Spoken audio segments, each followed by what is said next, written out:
Histoire de la littérature, William Faulkner. Il a écrit des poésies, il passe au roman, son roman majeur, Le bruit et la fureur, est déjà chez 20 éditeurs, 20 refus.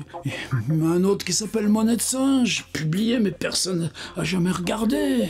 Qu'est-ce que tu fais quand t'arrives à 30 ans et que tu en es là ? Là, dans son bled, près de Oxford, Mississippi, on installe l'électricité. Comment arrive l'électricité? C'est des génératrices diesel. Boum, boum, boum, boum, boum. Monocylindre. Boum, boum, boum, boum, boum. Et c'est des rotors en cuivre, donc il faut amener une petite burette d'huile. Et puis, toutes les 20 minutes, ajouter un petit peu d'huile. Boum, boum, boum, boum, boum, boum.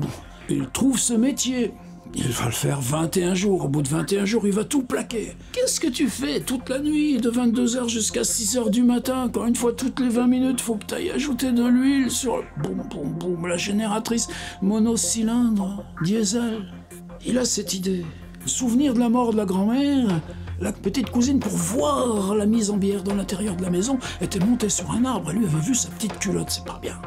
3 adolescents cheminent, rentrent, parce que c'est la mère qui vient de mourir, qui a demandé qu'on aille l'enterrer à 20 km de là, 20 km en charrette. Il faudra traverser une rivière en crue, il y aura un incendie.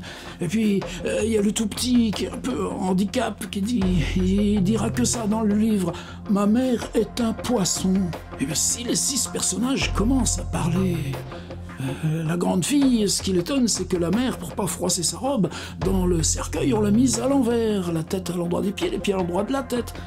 Faulkner prétend qu'en 21 jours, là, sur le gros bruit régulier du monocylindre diesel de la génératrice à électricité près de Oxford, Mississippi, il écrit, tandis que j'agonise. Eh bien, moi, qui l'ai lu 30 fois, tandis que j'agonise, je le crois.